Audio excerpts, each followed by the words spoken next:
What's happening, guys? This is Speedy Spectrum, and welcome back to Let's Play Pokemon Stadium 2.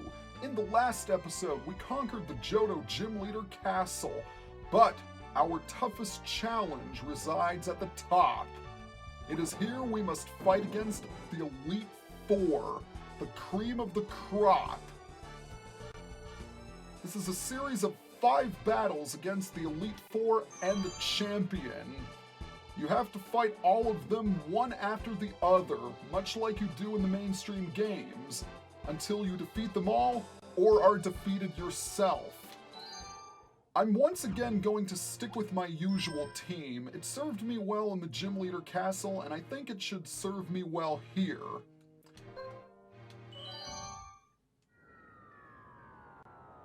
Round 1. Here we go.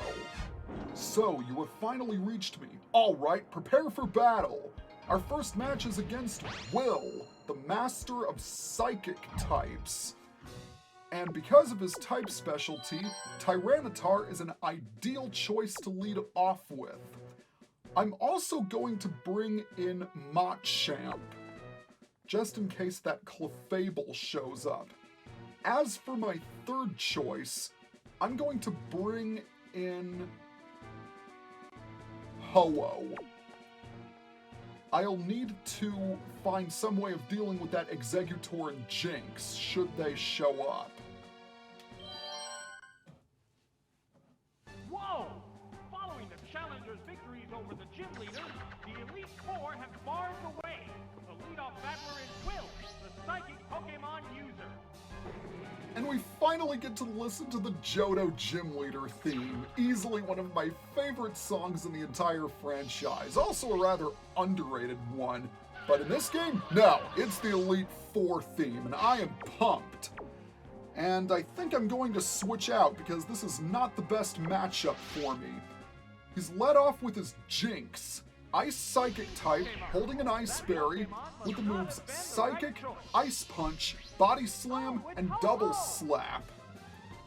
Jynx does not have the best special defense, so in theory, it shouldn't survive a Sacred Fire from Ho-Oh.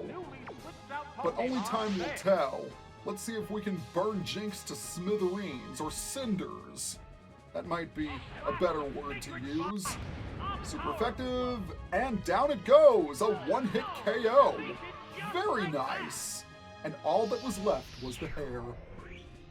We knew you well, Jynx.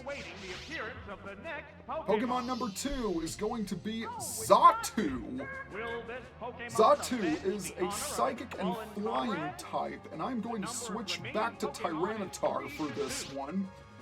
It's holding a King's Rock with the moves Psychic, Fly, Giga Drain, and Nightshade.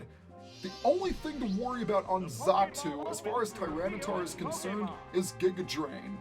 Another thing I should mention is that every single one of Will's Pokemon, with the exception of Girafarig, knows Psychic.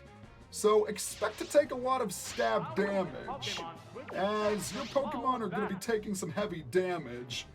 The majority of his Pokemon have pretty good special attack stats. Now let's see if this Crunch can take care of business. Oh, 10 HP! Well, Xatu, you have earned my respect, and you're just going to keep up your little Nightshade marathon. I don't know, the sound effect that plays when Nightshade is used always disturbed me. It was this tone, and then this little ding, and then the tone again. Just creeps me out.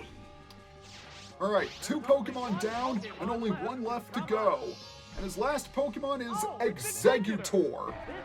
Grass Psychic type, holding a Burnt Berry, Psychic, Strength, Giga Drain, Sludge Bomb. This Exeggutor is irritating. I say this because in my previous recording, it just absolutely screwed me over. Because, first of all, I tried to use Fire Blast on it, and it missed. Then he scores a critical hit Giga Drain, KOing Tyranitar in one blow.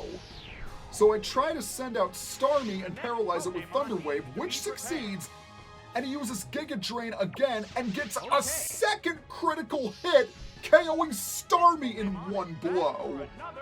Somehow I managed to get rid of it with Machamp, but by the time that happened, I was already in the red zone, and yeah, his last Pokemon KO'd me in one hit.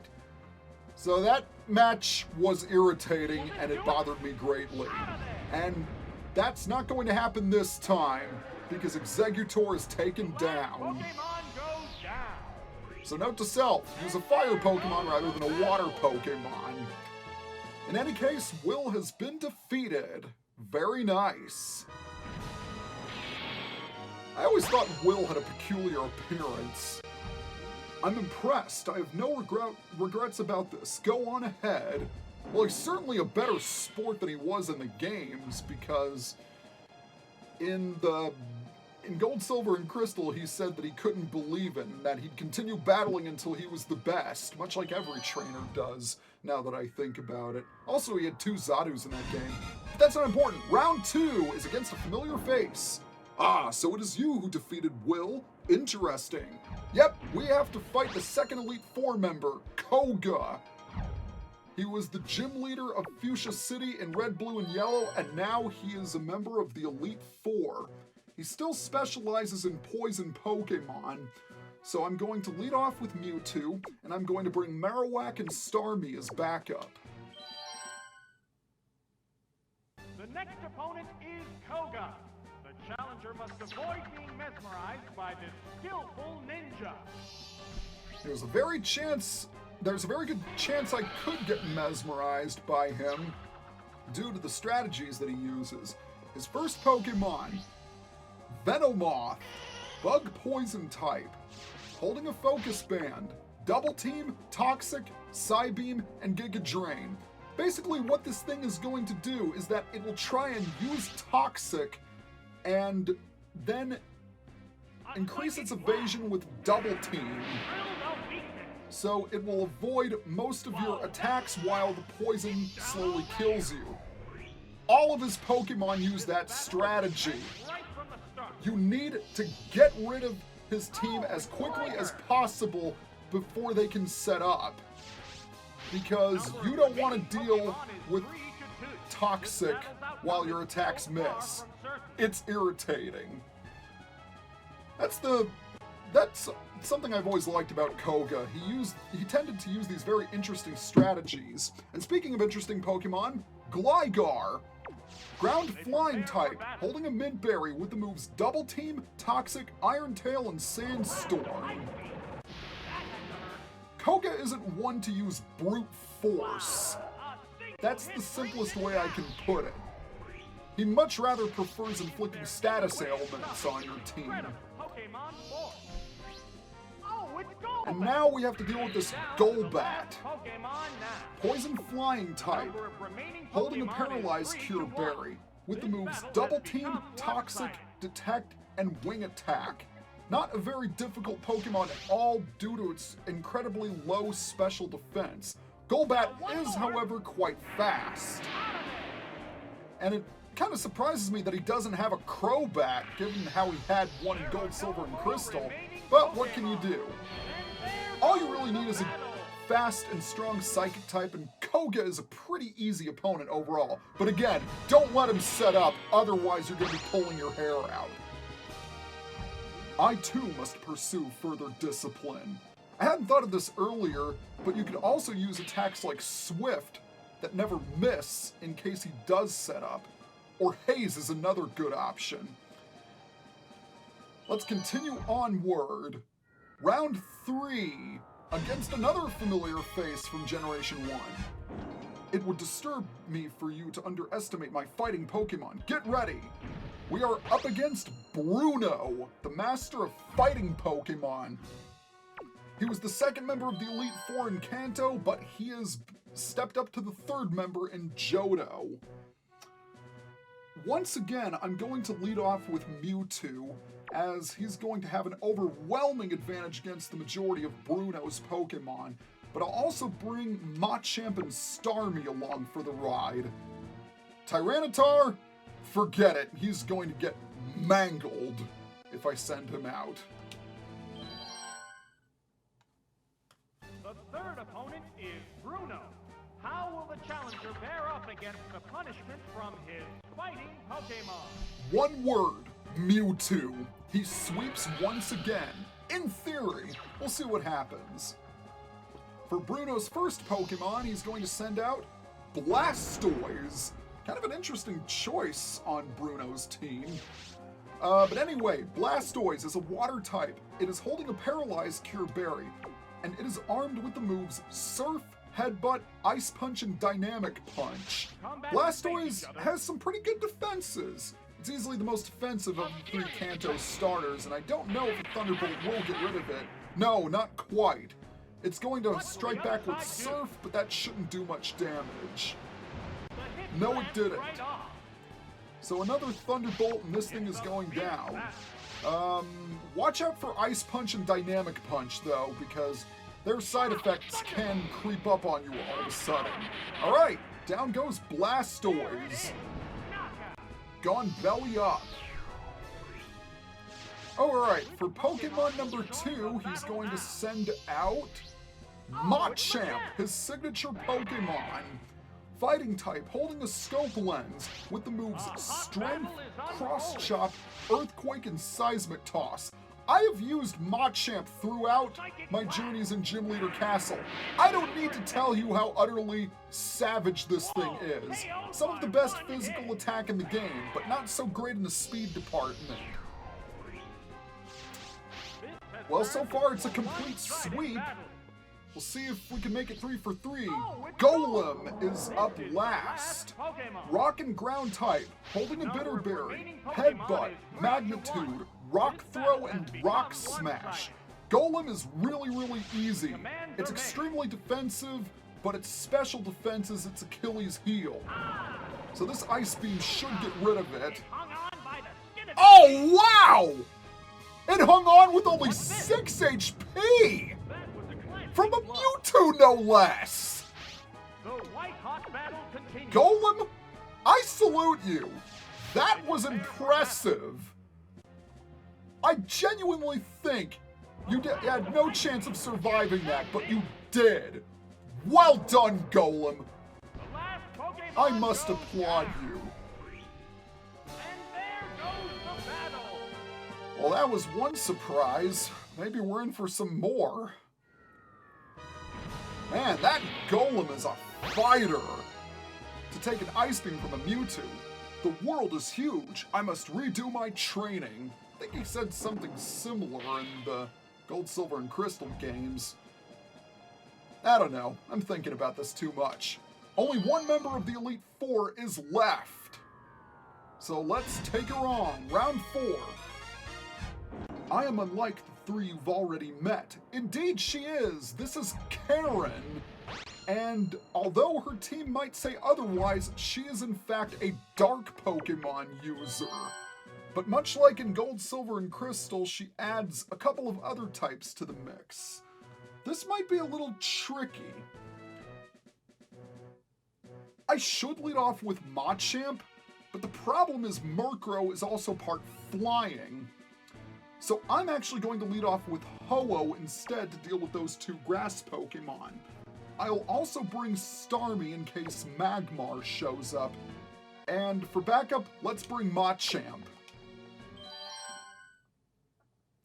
And now the challenger faces Karen, the last of the Elite Four.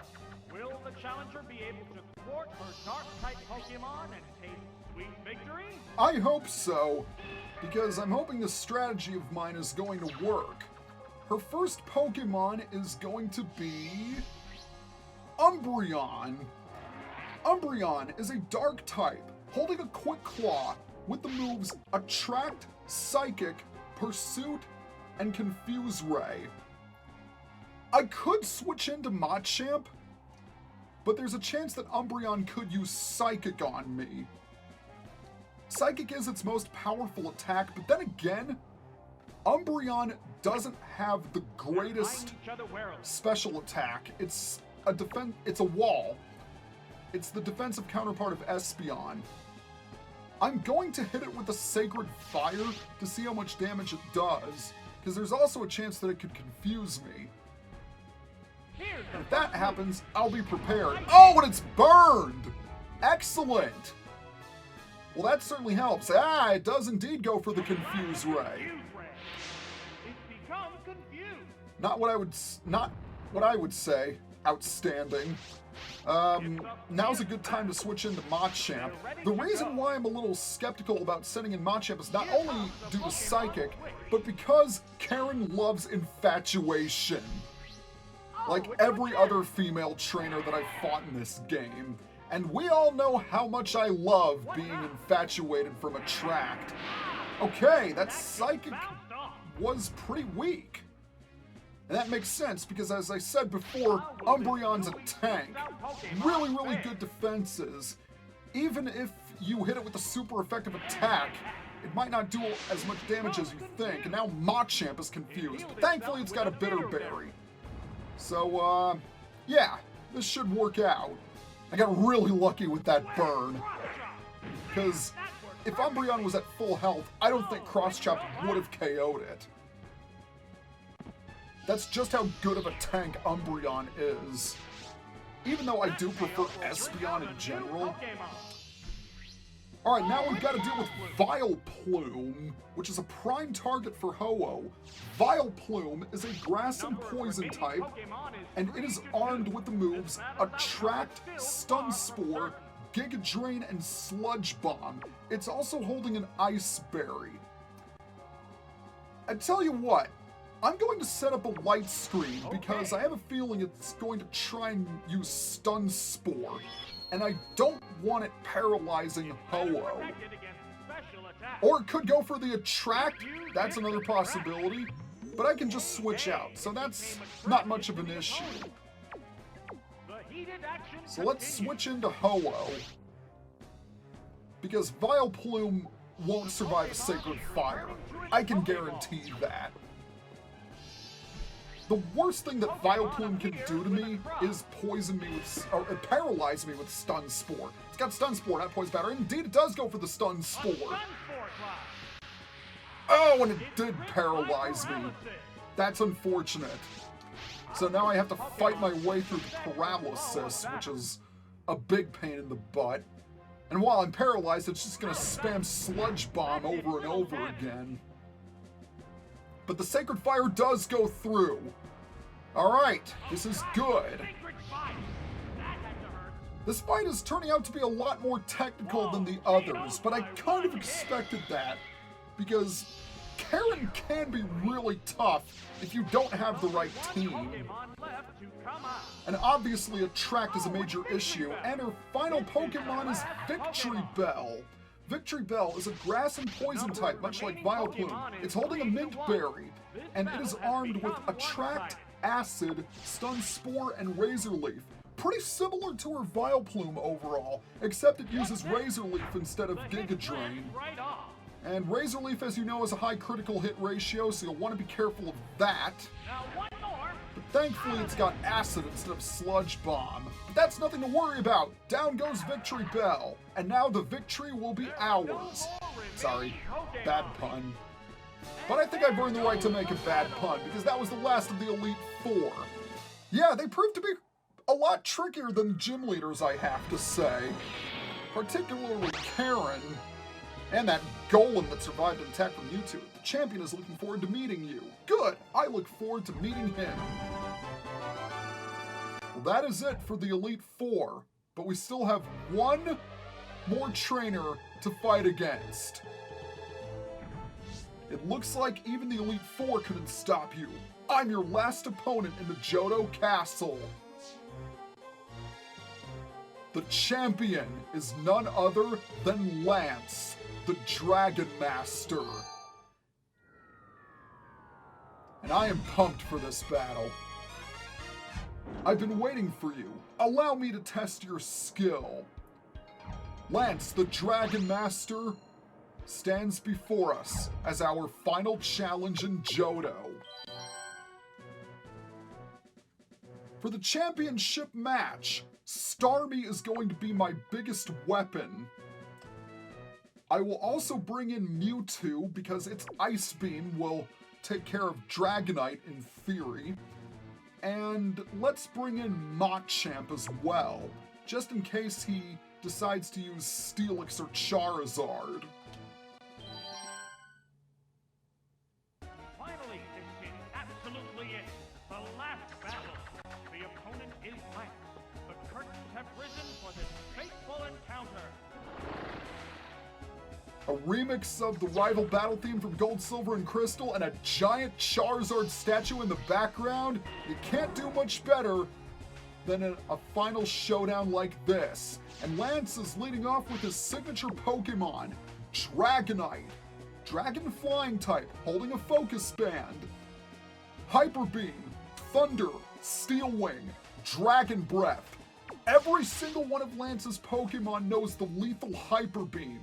It deals an insane amount of damage with a base power of 150.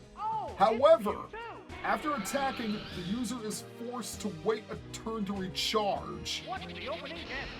So as long as you can tank those Hyper Beams, you essentially get a free attack off of his Pokemon. Maybe not the best strategy, but it does pack a wallop. Dragonite is super weak against ice attacks, so hopefully this Ice Beam will do the job. But I'm not gonna wager any money on it. Then again, maybe I should have! A one-hit KO on Dragonite! By the way, I should mention this battle is almost impossible with rental Pokemon. Don't even bother with them, just bring a raised team. His second Pokemon is Aerodactyl, Rock Flying type, holding a Poison Cure Berry, Hyper Beam, Earthquake, Wing Attack, Ancient Power. I'm going to switch out for Starmie because Surf and Thunderbolt are the best attacks that you can use against this Aerodactyl. As far as speed goes, Aerodactyl is lightning fast, one of the fastest Pokemon in the game. Count on it going first, unless you have something like Jolteon or Electrode. Ancient Power can be a danger because it has a 10% chance of raising all of the attacker's stats by one stage. I'm not too worried about this Earthquake, I should be able to survive it. Oh, wow, that hardly did anything at all. Let's see how much damage this Surf does. Oh, a critical hit! That's what I'm talking about! And that was some splendid acrobatics by Aerodactyl. So Dragonite and Aerodactyl are gone, and his last Pokemon is Steelix. Steel Ground type, holding an Ice Berry, Hyper Beam, Iron Tail, Earthquake, Dragon Breath. Steelix's defense is through the roof. Special attacks are the way to go. That is, of course, unless you're using fighting attacks, and another critical hit! I got 2 critical hits in one match! Oh my god! I'm speechless! I'm at a total loss for words! Did that really just happen? Did that actually just happen? You got me. You are magnificent. Oh yeah, I am magnificent with a capital M. You can say that to my face, Lance. Well, we have done it. I concede defeat. You might have what it takes to prevail over Kanto's gym leaders. Oh ho! So it wasn't just Johto's gym leaders we have to fight.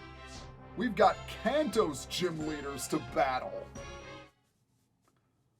But for now, we're gonna take our time to celebrate because we've cleared the Johto Gym Leader Castle. Very nice.